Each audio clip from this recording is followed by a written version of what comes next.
Hi hello friends, welcome back to my channel. ನನ್ನ ಇವತ್ತಿನ ಒಂದು ವಿಡಿಯೋದಲ್ಲಿ ನಾನು ನಿಮ್ಮ ಜೊತೆಗೆ 2 ಸ್ನ್ಯಾಕ್ಸ್ ರೆಸಿಪಿನ ಶೇರ್ ಮಾಡ್ತಾ ಇದ್ದೀನಿ. ತುಂಬಾ ಟೇಸ್ಟಿಯಾಗಿ ಕ್ವಿಕ್ಕಾಗಿ ಮಾಡ್ಕೊಳ್ಳೋವಂಥದ್ದು. ಅದ್ರ ಜೊತೆಗೆ ನಮ್ಮ ಗಾರ್ಡನಲ್ಲಿ ಒಂದು ಡ್ರ್ಯಾಗನ್ ಫ್ರೂಟ್ ಏನಿತ್ತಲ್ಲ ಅದು ತುಂಬ ಚೆನ್ನಾಗಿ ಬಂದಿತ್ತು. ಗಿಡದ ತುಂಬ ಕಾಯಿಗಳು ಸಹ ಬಂದಿತ್ತು. ಅದರಲ್ಲಿ 3-4 ಹಣ್ಣಾಗಿತ್ತು. ಅದನ್ನು ಸಹ ನಾನಿಲ್ಲಿ ಕಿತ್ಕೊಂಡು ಬಂದಿದ್ದೆ. ಸೊ ಅದು ತುಂಬ ನ್ಯಾಚುರಲಾಗಿ ನಾನು ನಿಮಗೆ ಮುಂಚೆನೇ ಹೇಳಿದೆ, ನಮ್ಮ ಗಾರ್ಡನಲ್ಲಿ ನಾವು ಯಾವುದೇ ಥರ ಒಂದು ಕೆಮಿಕಲ್ ಗೊಬ್ಬರನ ಯೂಸ್ ಮಾಡಲ್ಲ. ನಾವು ಮನೆಯಲ್ಲೇ ಗೊಬ್ಬರನ ಮಾಡಿಕೊಂಡು ಮಾಡೋದ್ರಿಂದ ಅದರ ಒಂದು ಟೇಸ್ಟ್ ಏನಿರುತ್ತಲ್ಲ ತುಂಬಾ ನ್ಯಾಚುರಲ್ ಆಗಿ ತುಂಬಾ ಸ್ವೀಟಾಗಿತ್ತು. ಸೊ ಅದಾದಮೇಲೆ ನಾನು ಏನು ಸ್ನ್ಯಾಕ್ಸ್ ರೆಸಿಪಿ ಅಂತ ಹೇಳಿದ್ನಲ್ಲ ಅದನ್ನು ನಾನಿಲ್ಲಿ ಮೊದಲನೇ ರೆಸಿಪಿ ಬಂದು ನಾನಿಲ್ಲಿ ಕಡಲೆ ಬೀಜದ್ದು ಒಂದು ನಿಮಗೆ ತೋರಿಸ್ತಾ ಇದ್ದೀನಿ. ಇದಕ್ಕೆ ನಾನು ಒಂದು ಬೌಲ್ನ ತೊಗೊಂಡು ಅದಕ್ಕೆ ಒಂದು ಮೊಟ್ಟೆನ ಹಾಕ್ಕೊಂಡು ಆ ಮೊಟ್ಟೆನ ಒಡ್ಕೊಂಡು ಅದಕ್ಕೆ ನಾವು ಈ ಕಡಲೆ ಬೀಜನ ಯಾವುದೇ ಥರ ಹುರ್ಕೊಳ್ಳೋ ಅಷ್ಟಿಲ್ಲ, ಹಸಿ ಕಡಲೆ ಬೀಜನ ತೊಗೊಂಡು ಚೆನ್ನಾಗಿ ಒಂದು ಮೊಟ್ಟೆ ಜೊತೆಗೆ ಇದನ್ನು ಮಿಕ್ಸ್ ಮಾಡ್ಕೊಳ್ಬೇಕಾಗತ್ತೆ. ಇದು ಚೆನ್ನಾಗಿ ಮಿಕ್ಸ್ ಆದಮೇಲೆ ನಾನು ಒಂದು 2 ಸ್ಪೂನ್ ಆಗೋಷ್ಟು ಕಡಲೆ ಹಿಟ್ಟನ್ನು ತೊಗೊಂಡಿದ್ದೀನಿ.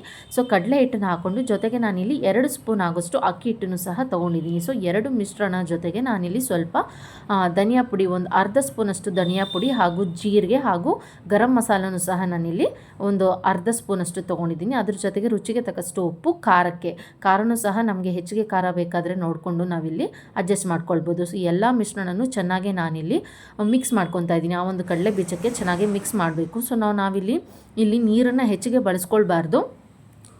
ನಮಗೆ ಗಟ್ಟಿಗೆ ಆ ಒಂದು ಕಡಲೆ ಬೀಜಕ್ಕೆ ನಾವು ಮಿಕ್ಸ್ ಮಾಡಿದಂಥ ಮಿಶ್ರಣ ಗಟ್ಟಿಗೆ ಇರಬೇಕಾಗುತ್ತೆ.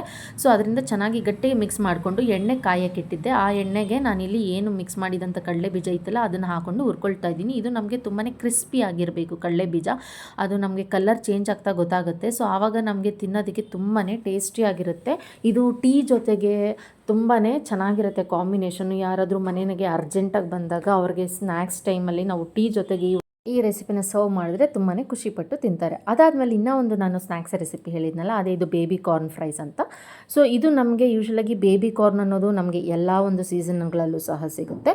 ಸೊ ನಾನು ಇಲ್ಲಿ ಒಂದು ಬೇಬಿ ಕಾರ್ನ ನಾನು ಇಲ್ಲೊಂದು 200 ಗ್ರಾಮ್ ಆಗುವಷ್ಟು ನಾನಿಲ್ಲಿ ತೊಗೊಂಡಿದ್ದೀನಿ. ಸೊ ಈ ಒಂದು ಬೇಬಿ ಕಾರ್ನ ನಾನಿಲ್ಲಿ ಸಣ್ಣದಾಗಿ ಉದ್ದುದ್ದಿಗೆ ಕಟ್ ಮಾಡ್ಕೊತಾ ಇದ್ದೀನಿ.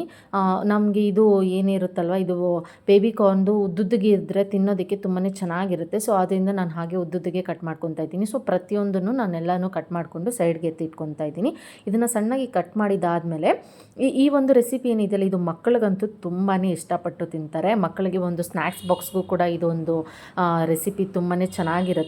ಮತ್ತು ಇದು ತುಂಬಾ ಹೆಲ್ತ್ಗೂ ಒಳ್ಳೆಯದು ಅಂತಲೇ ಹೇಳ್ಬೋದು. ಯಾಕಂದರೆ ಕಾರ್ನ್ ಅನ್ನೋದು ನಮ್ಮ ಬಾಡಿಗೆ ಒಳ್ಳೆಯದು ಸಹ. ಸೊ ಅದಾದಮೇಲೆ ನಾನಿಲ್ಲಿ ಒಂದು ಬೌಲ್ನ ತೊಗೊಂಡು ಅದಕ್ಕೆ ನಾನಿಲ್ಲಿ ಒಂದು 3 ಸ್ಪೂನ್ ಆಗೋಷ್ಟು ಮೈದಾ ಹಿಟ್ಟನ್ನು ತೊಗೊಳ್ತಾ ಇದ್ದೀನಿ. ಮೈದಾ ಹಿಟ್ಟಿನ ಜೊತೆಗೆ ನಾನಿಲ್ಲಿ ಒಂದು 2 ಸ್ಪೂನ್ ಆಗೋಷ್ಟು ಕಾರ್ನ್ಫ್ಲೋರನ್ನು ಸಹ ತೊಗೊಳ್ಬೇಕಾಗುತ್ತೆ. ಸೊ ಈ ರೆಸಿಪಿನೂ ಅಷ್ಟೇ ತುಂಬಾ ಟೈಮ್ ತೊಗೊಳ್ಳಲ್ಲ, ತುಂಬಾ ಕ್ವಿಕ್ಕಾಗಿ ಮಾಡ್ಕೊಳ್ಬೋದು. ವಿತಿನ್ ಒಂದು 10 ಮಿನಿಟ್ಸ್ ಒಳಗಡೆ ಈ ರೆಸಿಪಿನೂ ಸಹ ನಮಗೆ ರೆಡಿ ಆಗಿಬಿಡುತ್ತೆ. ಸೊ ಅದಾದಮೇಲೆ ನಾನಿಲ್ಲಿ ಕಾರ್ನ್ಫ್ಲೋರ್ನ 2 ಸ್ಪೂನ್ನ ಹಾಕ್ಕೊಂಡೆ. ಅದ್ರ ಜೊತೆಗೆ ಖಾರಕ್ಕೆ ಅಂತ ನಾನಿಲ್ಲಿ ಖಾರದ ಪುಡಿ ನಮ್ಮ ಖಾರಕ್ಕೆ ತಕ್ಕನಂಗೆ ನೋಡಿಕೊಂಡು ಹಾಕ್ಕೊಳ್ಬೇಕಾಗುತ್ತೆ. ರುಚಿಗೆ ತಕ್ಕಷ್ಟು ಉಪ್ಪು, ಜೊತೆಗೆ ನಾನಿಲ್ಲಿ ಗರಂ ಮಸಾಲಾನ ಹಾಕ್ಕೊಳ್ತಾ ಇದ್ದೀನಿ. ಸೊ ಇದನ್ನೆಲ್ಲ ಹಾಕ್ಕೊಂಡು ಚೆನ್ನಾಗಿ ಅದು ನಮಗೆ ಮಿಕ್ಸ್ ಆಗಬೇಕು. ಯಾವುದೇ ಥರ ಗಂಟುಗಳಿಲ್ಲದೆ ಚೆನ್ನಾಗಿ ನಾವಿಲ್ಲಿ ಮಿಕ್ಸ್ ಮಾಡ್ಕೊಳ್ಬೇಕು. ನೀರನ್ನು ನೋಡ್ಕೊಂಡು ಹಾಕ್ಕೊಳ್ಬೇಕು, ಹೆಚ್ಚಿಗೆ ತೆಳು ಮಾಡ್ಕೊಳ್ಬಾರ್ದು.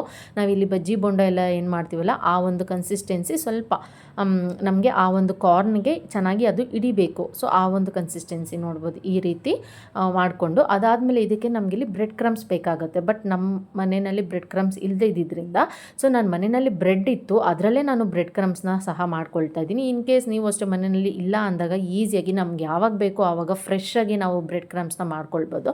ಸೊ ಈ ಥರ ಬ್ರೆಡ್ಡನ್ನು ನಾನು ಒಂದು ಹೆಂಚ್ ಮೇಲೆ ಚೆನ್ನಾಗಿ ಅದು 2 ಕಡೆಯೂ ಫ್ರೈ ಆಗೋ ಥರ ಫ್ರೈ ಮಾಡಿಕೊಂಡು ಅದಾದಮೇಲೆ ಅದನ್ನು ಪುಡಿ ಪುಡಿಯಾಗಿ ಚಿಕ್ಕದಾಗಿ ಕಟ್ ಮಾಡಿಕೊಂಡು ಮಿಕ್ಸಿ ಜಾರ್ಗೆ ಹಾಕ್ಕೊಂಡ್ರೆ ನೋಡ್ಬೋದು ಫ್ರೆಶ್ ಆಗಿರೋವಂಥ ಬ್ರೆಡ್ ಕ್ರಮ್ಸ್ ರೆಡಿಯಾಗಿದೆ. ಎಷ್ಟು ಉದ್ರುದ್ರಾಗಿ ಎಷ್ಟು ಚೆನ್ನಾಗಿ ಬಂದಿದೆ ಅಂತ.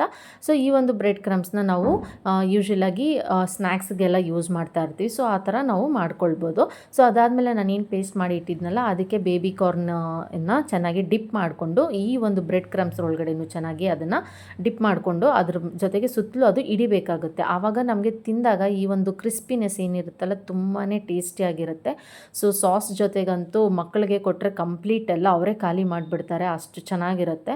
ಸೊ ಇದನ್ನು ಚೆನ್ನಾಗಿ ಡಿಪ್ ಮಾಡಿಕೊಂಡು ಎಣ್ಣೆಯಲ್ಲಿ ನಾವು ಇದನ್ನು ಮೀಡಿಯಮ್ ಫ್ಲೇಮಲ್ಲಿ ಇಟ್ಕೊಂಡು ಫ್ರೈ ಮಾಡಬೇಕು. ಯಾಕಂದರೆ ಬೇಬಿ ಕಾರ್ನ್ ಏನು ಬೇಯೋದಕ್ಕೆ ತುಂಬ ಟೈಮ್ ತೊಗೊಳ್ಳಲ್ಲ, ಜಸ್ಟ್ ಒಂದು 2 ಮಿನಿಟ್ಸಲ್ಲೇ ಹಾಕಿದ ತಕ್ಷಣವೇ ನಮ್ಗೆ ಅದು ಫ್ರೈ ಆಗಿಬಿಡುತ್ತೆ.